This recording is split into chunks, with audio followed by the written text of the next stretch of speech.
नमस्कार मंडळी, नमस्कार महाराष्ट्र. मी रोहन गुजर तुम्हा सर्वांचं बियॉन्ड थॉट्स विचारांच्या पलीकडल्याच्या ह्या एका विशेष भागात मनपूर्वक स्वागत करतो. मित्रांनो, प्राथमिक शिक्षणाचं सार्वत्रिकीकरण करण्यात आपला देश प्रगतीपथावर आहे. तरी पण देशाच्या सर्वच कानाकोपऱ्यात उच्च शिक्षणाची दारं उघडी झालेली नाहीयेत. विशेषतः वंचित समुदायातील विद्यार्थ्यांना उच्च शिक्षणासाठी आजही संघर्ष करावा लागतोय. आज आपण अशाच युवकांशी गप्पा मारणार आहोत जे वंचित समुदायातील विद्यार्थ्यांना उच्च शिक्षणाची दारं उघडी व्हावीत यासाठी मोफत मार्गदर्शन करतात. चला तर मंडळी, आजच्या तरुणांच्या ज्ञानाचा शोध घेऊया, त्यांच्या विचारांपलीकडल्या ज्ञानाचा. पाहूया छोटीशी ध्वनिचित्रफीत.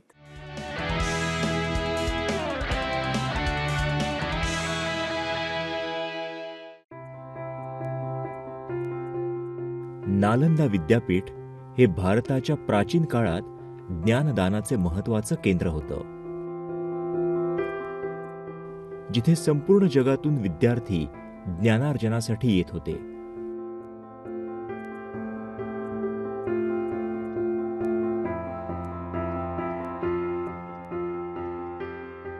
त्या काळातही कोणालाही नालंदा विद्यापीठात ज्ञान ग्रहण करण्यासाठी वंचित ठेवलं जात नसत.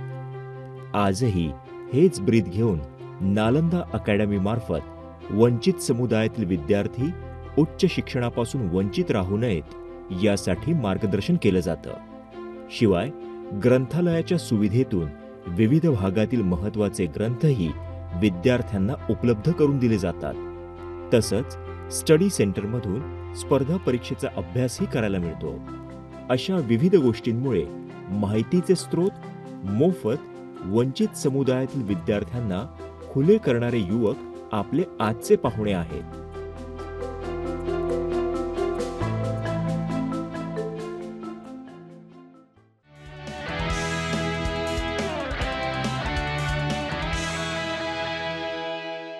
मी स्वागत करतो अनूप कुमार आणि सपना यांचं. अनूपजी, सपनाजी, तुमचं खूप स्वागत आमच्या कार्यक्रमात. Please welcome. नमस्कार. नमस्कार. नमस्कार. नमस्कार. प्लीज बसून घ्या. थँक्यू. प्लीज. थँक्यू.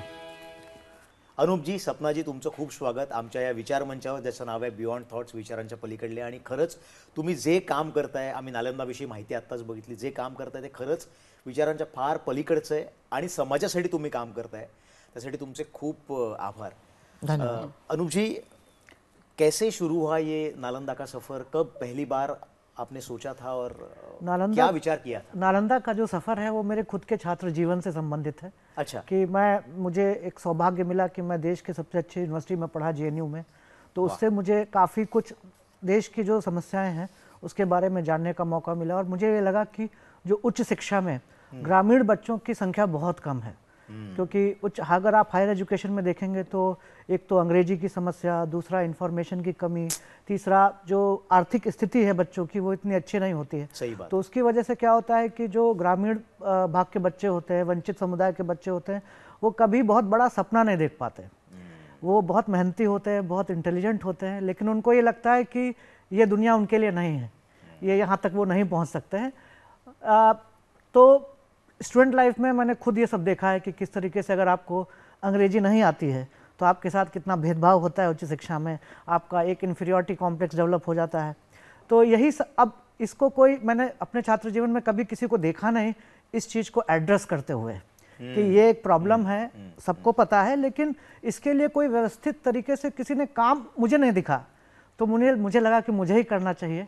तो लगभग मुझे 20 साल हो चुके हैं इस एजुकेशन की फील्ड में काम करते हुए. 20 साल आप एजुकेशन के फील्ड में जी, काम मैं अपने छात्र जीवन कितने साल हुए? नालंदा को 8 साल हुआ है. 8 साल हुए. सपना, मला वाटतं तुम्ही नालंदा बरोबर पहिल्यापासून जोडलेले आहात. तुमची तोंडओळख कशी झाली नालंदा सोबत आणि तुम्ही आता मागे येऊन बघता तुम्हाला कसं वाटतं? नालंदाची सुरुवात 2013 ते 14च्या दरम्यान झाली आहे. Doctor Ambedkar college DED college आहे वर्धेला, तिथे झाली आहे. तिथे आम्ही एक छोटीशी लायब्ररी ओपन केली होती. ओके. तर जेव्हा सरांची माझी भेट म्हणजे सरांची भेट आणि माझी तेव्हाच झाली. अच्छा. तर मग सरांनी म्हटलं की चला एक सर्वे करून घेऊया. म्हटलं इथे काय महाराष्ट्रामध्ये माहिती नाही. तर मी लोकल असल्यामुळे मग मी आणि सर वगैरे 2-3 जण आम्ही मिळून आम्ही एक सर्वे केलेला. तर मग ते सर्वेमध्ये त्यांना कळलं की फ्रीमध्ये लायब्ररी आहे, तर मग जायला पाहिजे. तर मग ते तसे 200-300 विद्यार्थी आमच्याकडे रोजचे यायचे पहिल्याच वर्षी. एप्रिलमध्ये मग ते सुरू केले होते आम्ही. त्यानंतर मग आम्ही तिथे पुस्तकं वगैरे आहे, 2000च्या वरती पुस्तकं आहे आणि त्यानंतर त्यांच्यासाठी सगळी सुविधा आहे, ते फ्रीमध्ये आहे सगळी. वाह वाह वाह. पर अनूप जी, आप 8 साल नालंदा को हो गए, उसके पहले आप किसी और राज्य में काम कर रहे थे. जी जी. तो आपको ऐसा क्यों लगा कि महाराष्ट्र जाना चाहिए या वर्धा में जाके ये काम शुरू करना चाहिए? देखिए, महाराष्ट्र से मेरा लगाव इसलिए है क्योंकि मेरे जो आदर्श हैं, बाबा साहब अम्बेडकर, ज्योतिबा फूले, साहूजी महाराज, ये उनकी भूमि है. और मैं उत्तर प्रदेश में पला बढ़ा, तो एक सपना था कि महाराष्ट्र में जरूर जाना है.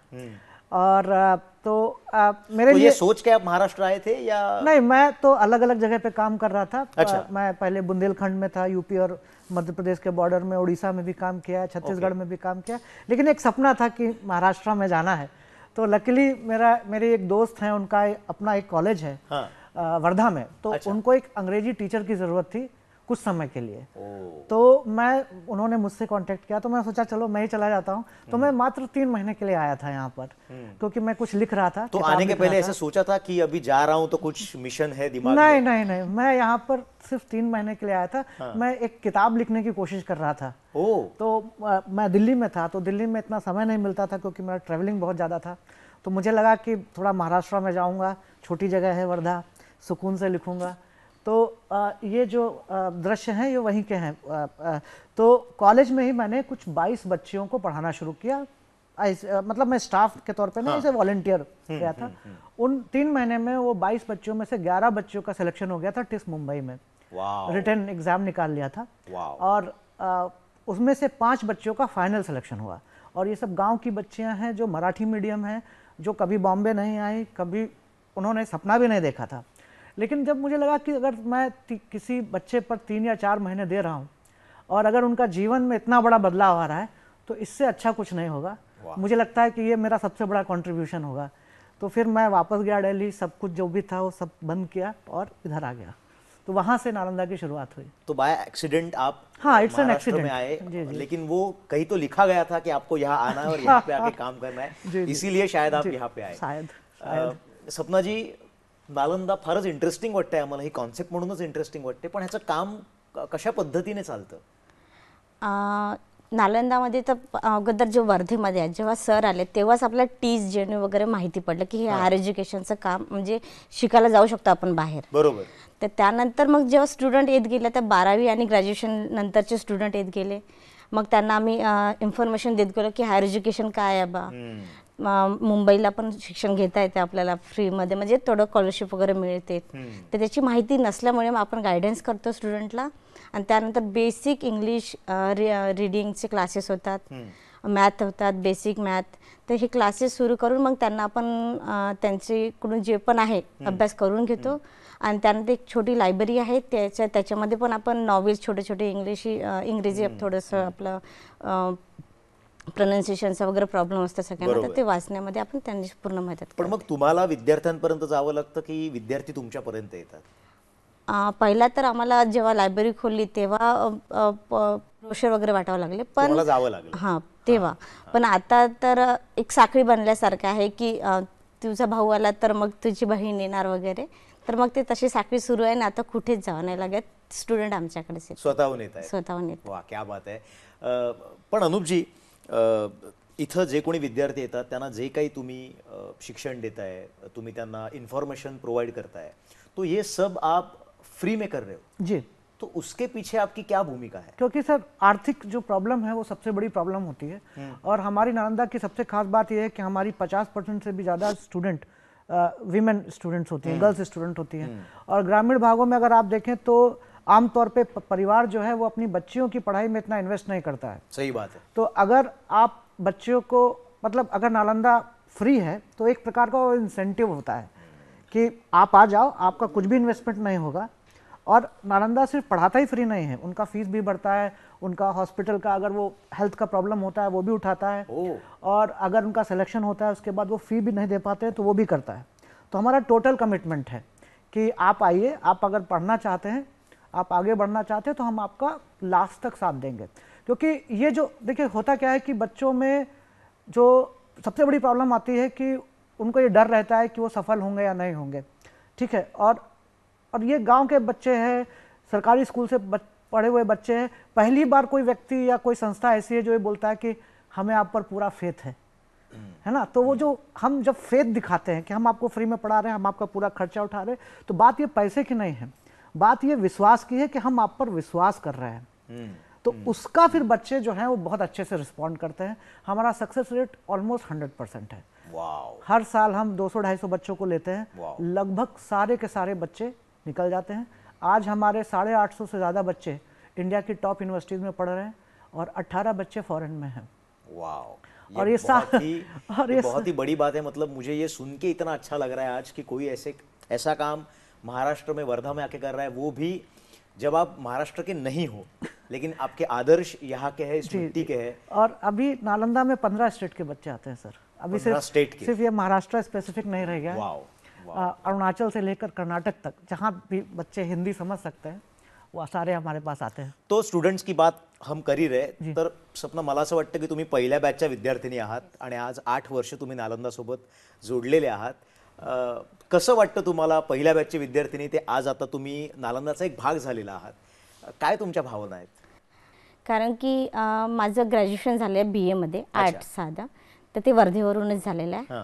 आणि तेव्हा मग माझी गॅप गेली होती 1 वर्षाची, कारण की इंग्लिश सब्जेक्ट बॅक असल्यामुळे माझी गॅप गेली। तर मग मी सोडून दिलं आणि लेदर बॅगचं ट्रेनिंग केलं आणि लेदर बॅग पण शिवत होते मी। बरं।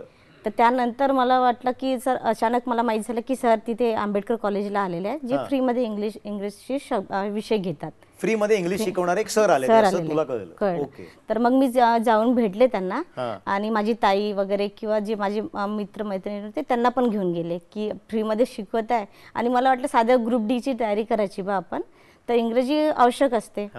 तर मग ते गेलो आणि मग सरांनी सांगितलं की ठीक आहे आपण बेसिकमधून सुरू करूया। तर असं करू करू मग 2 महिने वगैरे आम्ही शिकलो सरांकडे आणि त्यानंतर सरांनी विचार केला की तू इथली लोकलच आहे बा, तर आपण एक लायब्ररी वगैरे ओपन करूया। तर मग लायब्ररी ओपन करता करता मग सरांनी म्हटलं की तू लायब्ररीमध्ये काम करूनच म्हणजे याचं सांभाळून मी अभ्यासाला पण करत होती, अभ्यास पण सुरू केला। तर मग सरांसोबत तशी मग मी जुळली की चला सर मला सांगत पण आहे आणि मी शिकवत पण आहे, तर माझ्यासाठी एक ऑपॉर्च्युनिटी होती ती माझ्यासाठी पहिल्यांदा की वर्धेमध्ये टीस, आणि मी टीसचा तरी पण विचार नव्हता केला, पण सर बोलले की आपको भी टीस निकालना है। तर मग असं म्हटलं तर मग पुन्हा कॉन्फिडन्स वाढला आणि मग मी पण टीसची तयारी करायला लागली आणि मग माझं 2017ला ग्रॅज्युएशन कंप्लीट झालं। वाह वाह। तो फायनल इयरचा पण आणि सेकंड इयरचा सब्जेक्ट निघून मग मी पास झाले। वा, पण आता 8 वर्षानंतर तू आता तिथे नेमकं काय काम करतेस? तर 17 नंतर जेव्हा मी माझं सिलेक्शन झालं तर मी त्या दरम्यान फॉर्म पण भरला होता एंट्रन्स एक्झाम्सचे हायर एज्युकेशनचे, तर तेव्हा पहिल्यांदा माझं पॉंडिचेरीमध्ये झालं। तर पहिल्यांदा मी बाहेर स्टेटमध्ये गेली आहे, तर मग तिथे 1 वर्ष केलं, पण त्या आयर इंटरनॅशनल रिलेशनशिप म्हणून एक कोर्स आहे त्यामध्ये माझं सिलेक्शन झालं होतं। वा। आणि त्यानंतर मग माझं काही हेल्थ इश्यूमुळे मग मला मुंबईला पण करायची इच्छा होती, तर मग मी मतलब मला मुंबईलाच करायचे होते। माझे एक स्वप्न होतं की मुंबईला चला टीसमध्ये खूप ऐकलं होतं नाव, तर ते करायचं होतं। तर मग माझं लायब्ररी इन्फॉर्मेशन सायन्समध्ये मग 2017ला सिलेक्शन झालं, तर मी तिथे 2 वर्ष होते आता मुंबईमध्ये। आत्ताच 20मध्ये कंप्लीट झालं कोरोनाच्या काळामध्ये, आणि ते कोरोनाच्या काळानंतर मग सरांनी म्हटलं की चला, मग त्यांना वाटलं की आता प्लेसमेंटचा वगैरे प्रॉब्लेम येतोच आमच्या तिकडे कारण की कोविड असल्यामुळे, तर मग सरांची एक कल्पना सरांनी म्हटलं की चला आपण डिजिटल नालंदा सुरू करते। तर 14 ऑक्टोबरला आम्ही सुरू केले आहे डिजिटल नालंदा, त्यामध्ये मी ॲज अ मॅनेजिंग डायरेक्टर म्हणून काम करते। रेकॉर्डिंग आणि ते टाइम टेबल सेट सगळं काही मग मी बघते. वा. मी डिजिटल नालंदाविषयी सर तुम्हाला विचारणारच आहे, पण मंडळी त्यापूर्वी आपण थांबूया, छोटीशी विश्रांती घेऊया. पण तुम्हाला कळतंय का, महाराष्ट्राबाहेरून कोणीतरी येतं, महाराष्ट्रात वर्ध्यामध्ये शिक्षण संस्था सुरू करतं आणि आज 15 राज्यातली मुलं तिथं शिकायला येत आहेत. हे खरंच विचारांच्या पलीकडलं आहे. तुम्ही कुठेही जाऊ नका, कारण यांच्या प्रवासाविषयी अजून आपल्याला खूप जाणून घ्यायचं आहे. घेऊया छोटीशी विश्रांती. बघत राहा बियॉन्ड थॉट्स, विचारांच्या पलीकडले.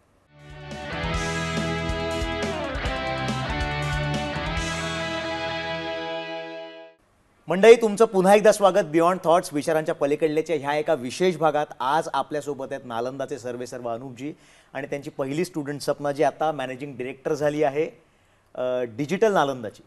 तो सर, ये डिजिटल नालंदा ये कब आपके दिमाग में आया और इसकी शुरुआत कैसे हुई?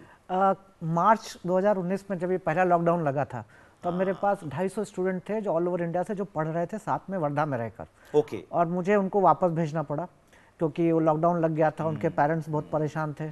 और दूसरा, हमारे पास हॉस्टल्स नहीं हैं, तो बच्चों को रूम रेंट पे रहकर रहना पड़ता है. अच्छा. तो बहुत प्रॉब्लम हुआ फर्स्ट लॉकडाउन में.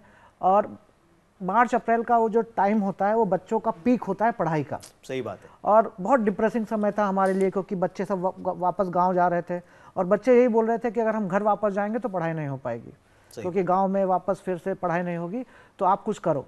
तो फिर तब तक मुझे डिजिटल और ये जूम वूम का कोई आइडिया नहीं था. फिर मैंने कुछ दोस्तों से बात किया, क्योंकि अब उस समय सिचुएशन ऐसी थी कि हमें पता नहीं था एंट्रेंस एग्जाम कब होगा नहीं होगा, तो बच्चे बहुत टेंशन में थे. तो फिर मुझे किसी ने बताया कि कुछ ऑनलाइन सॉफ्टवेयर्स हैं, जूम वगैरह, आप उनसे क्लास ले सकते हैं. तो फिर मैंने फर्स्ट लॉकडाउन में ही अपने ही जो 250 बच्चे थे उनके लिए क्लासेस शुरू किए, जूम पे लेना. अब वो ऑनलाइन क्लासेस बहुत डिफिकल्ट होता है, क्योंकि आदत नहीं थी, बच्चों को भी आदत नहीं थी, नेटवर्क का इशू रहता है, लेकिन फिर भी एटलीस्ट बच्चे मुझसे हर दिन मिल पा रहे थे, कनेक्टेड थे. तो फिर क्या हुआ कि ऑनलाइन में एक खूबी ये हुई कि उन्होंने अपने छोटे भाई, दोस्तों, सबको बताना शुरू किया, सर आते हैं, ऑनलाइन क्लासेस लेते हैं, आप जुड़ जाओ. तो वो 200 का जो हमारा बैच था वो 700-800 का हो गया. तो वो अपने रिश्तेदारों को अपने गाँव में बता रहे हैं कि सर ये ले रहे हैं. तो फिर अप्रैल मई जून तक आते आते मैं बहुत सारे बच्चों को पढ़ाने लगा था, और वो अलग अलग देश के हिस्सों से. तब फिर सोचा कि हम लोग, ये मौका अच्छा है, क्योंकि तब तक ये क्लियर हो गया था कि कोविड जाने वाला नहीं है. सेकंड वेव का समय था, कोविड जाने वाला नहीं है, और हमें कुछ ऑल्टरनेट चाहिए. हम क्योंकि क्लासेस नहीं रख सकते, तो फिर हमारे कुछ टेक्निकल फील्ड के जो हमारे दोस्त थे उन्होंने फिर एक वेबसाइट बनाई डिजिटल नालंदा का, और अभी हम लोग पूरा ऑनलाइन पढ़ाते हैं पिछले 1.5 साल से. और अभी हमारे पास 12,000 स्टूडेंट्स हैं ऑनलाइन, और ये भी पूरा प्लेटफॉर्म फ्री ऑफ कॉस्ट है. We don't charge anything. Digital Nalanda भी पूरा फ्री है. सर, 8 साल हो गए सपना, 8 वर्ष झाली आहेत. तुम्ही मागे बघून बघता तो आपको कोई ऐसा वाकया याद आता है कि जो नालंदा को बड़ा बनाने में जिसने मदद की है, या कोई ऐसी सक्सेस स्टोरी आपको याद आती है? ऐसे तो बहुत होंगे. बहुत हैं सक्सेस स्टोरीज. कुछ बच्चे हमारी कर्नाटक से हैं जो देवदासी फैमिलीज से हैं. तो आपको पता होगा देवदासी प्रथा के बारे में. तो वहाँ से बच्चियाँ निकल के आई. एक बच्ची पहले आई, फिर जब वो उसका सिलेक्शन हुआ तो उसके बाद और भी बहुत सारी बच्चियाँ. तो एक स्टोरी है जो हमारे लिए बहुत खास है कि वो देवदासी बनने जा रही थी. तो हमारी जो एलुमनाई थी, जो स्टूडेंट थी, उसने जाकर वहाँ पे रोका उसको और उसको हमारे पास भेजा. तो अभी वो उसने अजीम प्रेमजी यूनिवर्सिटी से डिग्री ली है और अभी बहुत अच्छे जॉब पर है बेंगलोर में. तो ऐसी बहुत सारी स्टोरीज है. सर, 8 साल तो बीत गए, 12,000 बच्चों को आप पढ़ा रहे हो, बहुत से बच्चे हायर एजुकेटेड अभी हो चुके हैं. तो अभी आगे की क्या प्लानिंग है? कैसे देख रहे हैं आप नालंदा के फ्यूचर को? देखिए, अभी हम लोग अपना कैंपस डेवलप कर रहे हैं. हमारे पास कैंपस नहीं है. अभी हम एक बुद्ध विहार में पढ़ाते हैं. तो हमारा अपना कुछ भी नहीं है, कोई बिल्डिंग नहीं, कुछ भी नहीं है. तो अभी हम लोगों को हमारे एक दोस्त थे अभियान हुमने जी, वो एक साइंटिस्ट थे, वो हमारे साथ आए थे काम करने के लिए, और वो बच्चों को साइंस के ट्रेनिंग दे रहे थे. लेकिन अनफॉर्चुनेटली 2019 में उनका देहांत हो गया था, कार्डियक अरेस्ट सडन. मेरी एज के थे, तो वो एक बहुत बड़ा सेटबैक लग गया था हम लोगों को. तो उनकी फैमिली ने अभी हम लोगों को 9 एकड़ ज़मीन डोनेट की है. तो अभी हम लोग वो क्योंकि मैं और अभियान, मेरे दोस्त, हम दोनों जब साथ आए थे, तो जब 2015-16 में हम साथ आए थे, और हमारा सपना था कि हमारा अपना एक फुल फ्लेजेड कैंपस होना चाहिए. और चूंकि वो साइंस के थे तो उनका पूरा ड्रीम था कि हम हमारे स्कूल के बच्चों को साइंस की ट्रेनिंग देंगे, app designing, artificial intelligence, machine learning, शुरुआत से ही हम बच्चों को एक्सपोज करेंगे इन सब चीज़ों पे। तो उन्होंने अभियान ने एक नालंदा लैब्स की स्थापना की थी 2018 में, वो अभी भी चल रही है। तो वो लैब में यही था कि हम बच्चों को और उनका टारगेट, जैसे मेरा टारगेट है हायर एजुकेशन, अभियान का टारगेट था स्कूल के बच्चे। तो वो स्कूल के बच्चों को ट्रेनिंग देते थे, लेकिन अनफॉर्चुनेटली वो हमारे बीच नहीं रहे। तो वो एक सपना हम लोगों ने देखा था कि हमारा अपना कैंपस हो, हमारा अपना एक अच्छी लैब हो, ऑडिटोरियम हो, पूरा फुल फ्लेजेड कैंपस हो। तो उनकी डेथ के बाद उनकी फैमिली ने हमें वो ज़मीन दी है।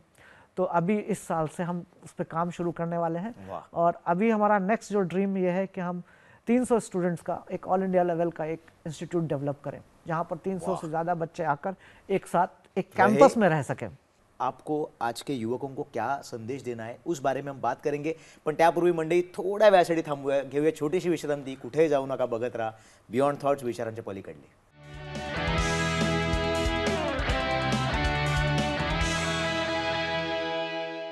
मित्रांनो, तुमचं पुन्हा एकदा स्वागत बियॉन्ड थॉट्स, विचारांच्या पलीकडल्याच्या ह्या एका विशेष भागात। मी रोहन गुजर आणि आज आपल्यासोबत आहेत नालंदा ज्यांनी स्थापन केलं अनुप कुमार आणि त्यांची विद्यार्थिनी सपना जांभूळकर।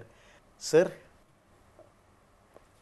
आपको आज के जो भी युवक है जो सोशल मीडिया पे है, जी जी, जो बहुत होपलेस फील करते हैं, जी, बहुत जी, बार जी, उन्हें मोटिवेशन नहीं मिलता। जी जी, जी जी, पैशन तो बहुत दूर की बात हो गई, मोटिवेशन भी जिन्हें जी, नहीं जी, मिल रहा, तो जी। उन्हें आप क्या बताएंगे? मतलब आज के जो यूथ हैं, मैं तो यही, मैं एज अ टीचर मैं तो यही बोलूँगा कि नॉलेज से बढ़कर कुछ नहीं है। नॉलेज आपको सीख करनी पड़ेगी, जॉब अपने आप मिलेगा। तो हमारे यहाँ उल्टा होता है कि हम जॉब के लिए नॉलेज सीख करते सही हैं। बात है। और मेरा खुद का जो स्टूडेंट लाइफ का, मैं भी उसी पद्धति से निकला हूँ। 12th करो, इंजीनियरिंग करो, इंजीनियरिंग के बाद ये करो, तो सेट पैटर्न वो होता है। सेट पैटर्न है। और मैंने उसमें देखा है कि मैं कभी खुश नहीं रहा। मैं इंजीनियरिंग बैकग्राउंड से हूँ, फिर मैंने सोशल साइंस में गया, एक मतलब मुझे वो कभी खुशी नहीं मिली जो कि ये काम करके मिल रही है। तो आपका पैशन जो है, आपका जो ड्रीम है, वो अलग अलग फील्ड में हो सकता है, राइट। तो जरूरी नहीं है कि एक ही पाथ हो, पहली बात। दूसरी बात ये है कि मेहनत करनी पड़ती है किसी भी चीज़ के लिए। आपको एक डिसिप्लिन चाहिए होता है। तो मैं मेरे हमेशा स्टूडेंट को बोलता हूँ कि अच्छे स्टूडेंट और ख़राब स्टूडेंट में इंटेलिजेंस का फ़र्क नहीं होता है, दोनों बराबर इंटेलिजेंट होते हैं। अच्छा स्टूडेंट वो होता है जो डिसिप्लिन्ड होता है, अनुशासित होता है, जो डेली 4 घंटे पढ़ता है या 5 घंटे पढ़ता है, 10-12 घंटे 15 घंटे वाली नहीं। अगर आप 4 घंटे भी पढ़ते हैं अनुशासन से, तो आपको सक्सेस मिलेगी। और यही चीज़ हर फील्ड के लिए है। सर, शेवटचा प्रश्न, तुम्हाला इथं येऊन कसं वाटलं? कैसा लग रहा है आपको यहाँ आके? मेरे लिए तो बहुत अच्छा है। हम तो दूरदर्शन पे ही पले बड़े हैं, है ना। हमारा बचपन दूरदर्शन को देख के गया है और लोगों के इंटरव्यूज़ देखे हैं। तो मेरे लिए तो बहुत अच्छी बात है कि आज मैं इंटरव्यू देने आपके स्टूडियो में आया हूँ। तो थैंक यू सो मच इसके लिए, और काफ़ी अच्छा लगा आपके साथ। सपना, दूरदर्शन यायचं स्वप्न खूप जणांचं असते, मला पण खूप छान वाटत आहे। आणि आपण आतावर टी व्हीवर बघत होतो की ही सिरियल आहे, ती सिरियल, तुम्ही पण सिरियलमध्ये काम करता, आय नो। तर मला खूप चांगलं वाटत आहे आणि कोणीतरी दखल घेत आहे आमच्या नालंदाची, त्याबद्दल धन्यवाद। मंडळी, आपल्या आजच्या पाहुण्यांची गप्पा मारताना कळलंच असेल की त्यांनी चालवलेलं कार्य आणि त्या कार्यासाठी त्यांनी निवडलेलं स्थान किती महत्त्वाचं। बरं, सध्याच्या काळात केवळ ऑफलाईन क्षेत्रात न राहता ऑनलाईन कौशल्य विकासाचं कार्य सुद्धा त्यांनी हाती घेतलंय आणि तेही तितकंच महत्त्वाचं आहे। तसंच एकूण व्यक्तिमत्व विकास हा राष्ट्र उभारणीच्या कार्यासाठी सुद्धा महत्त्वाचा असतो। व्यक्तिमत्व विकासासोबतच इंग्रजीची भीती घालवणं हे सुद्धा वंचित समुदायातील विद्यार्थ्यांसमोर आव्हान असतं। मंडळी, कोणतंही कार्य एकट्यानं शक्य होत नसतं। मित्रांनो, आज नालंदाला सहकार्य करण्यात अनेक हात पुढे येत आहेत। तसेच अनेक जण आपलं ज्ञान नालंदामधून प्रसारित करण्यासाठी सुद्धा तयार आहेत।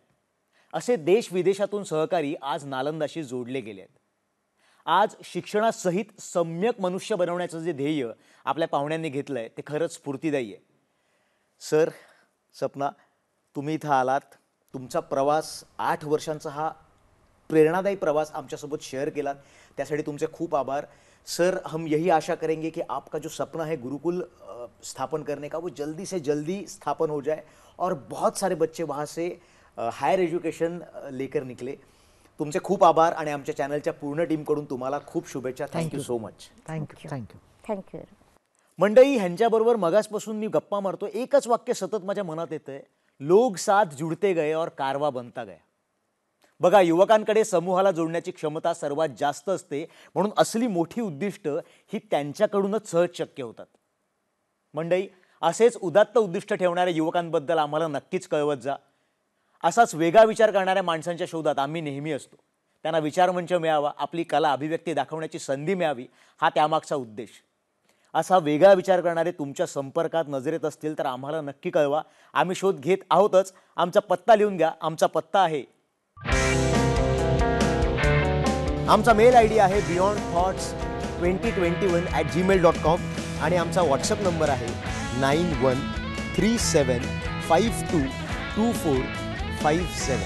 त्याचबरोबर आमची सोशल मीडिया अकाउंटसुद्धा आहे जिथे तुम्ही आमच्याशी संपर्क साधू शकता। आणि हा भाग जर बघायचा राहून गेलं असेल तर प्लीज हा भाग बघणं चुकवू नका। पटकन यूट्यूबवर जा, तिथं दूरदर्शन सह्याद्री हे चॅनल सर्च करा, तिथं जाऊन आमचा हा भाग बघा, इतरही भाग बघा। ते सगळे लाईक करा, शेअर करा आणि सबस्क्राईब करायला विसरू नका। आजसाठी आपण थांबतो, पण आपण पुन्हा भेटणार आहोत याच विचारमंचावर, ज्याचं नाव आहे बियॉन्ड थॉट्स, विचारांच्या पलीकडले तोवर पाहत राहा दूरदर्शन सह्याद्री। धन्यवाद।